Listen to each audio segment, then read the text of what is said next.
दोस्तों, हाजिर हूँ एक और सच्ची कहानी के साथ।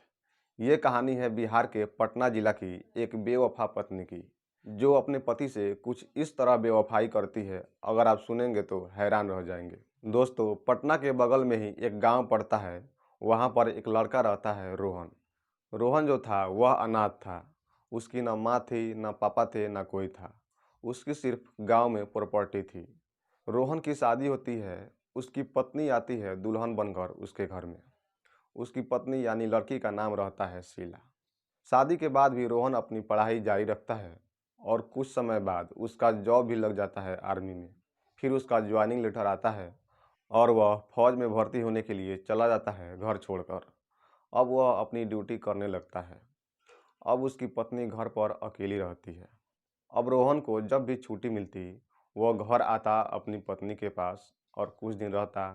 फिर छुट्टी खत्म होने के बाद वह वापस चला जाता अपनी ड्यूटी पर। दोस्तों, सब कुछ बढ़िया चल रहा होता है। फिर एक बार क्या होता है कि रोहन चला जाता है किसी मिशन पे।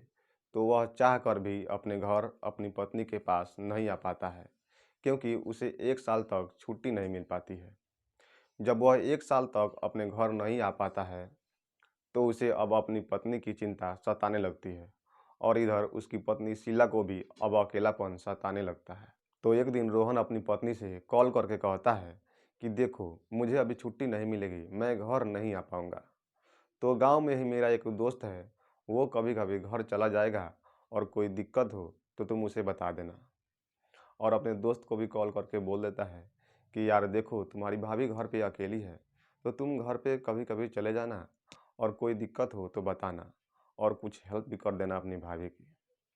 तो उसका दोस्त अब उसके घर जाने लगा।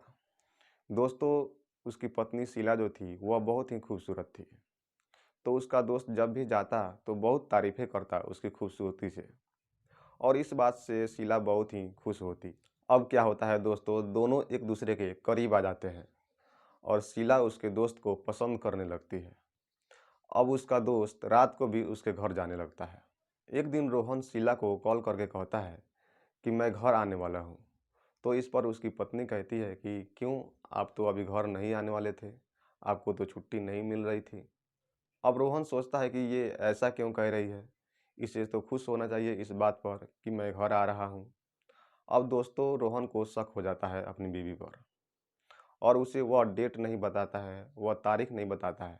वह सिर्फ इतना बताता है कि मैं घर आने वाला हूँ। और एक दिन बिना अपनी बीवी को बताए वह घर पहुँच जाता है। जब वह घर पहुँचता है तो देखता है कि दरवाज़ा बंद है। वह दरवाज़ा खटखटाता है, लेकिन उसकी पत्नी दरवाज़ा नहीं खोलती है। फिर वह देखता है कि खिड़की थोड़ा सा खुला हुआ है, तो वह झाँक कर अंदर देखता है। जब वह अंदर देखता है झाँक कर, तो उसकी आंखें खुली की खुली रह जाती है, मानो उसके होश ही उड़ गए हों। वह देखता है कि उसकी पत्नी और उसका दोस्त एक साथ बिस्तर पर लेटे हुए हैं। तो दोस्तों, ये था कहानी का पार्ट 1। पार्ट 2 भी आप लोगों के बीच जल्द लेकर आऊँगा। तो अभी तक आपने चैनल को सब्सक्राइब नहीं किया है तो प्लीज़ चैनल को सब्सक्राइब कर लें, ताकि पार्ट 2 आप लोगों को सबसे पहले देखने को मिले। और हाँ, इस कहानी के बारे में आपकी क्या राय है, आप कमेंट बॉक्स में लिख सकते हैं। और वीडियो अच्छा लगा हो तो वीडियो को लाइक और शेयर करें। धन्यवाद।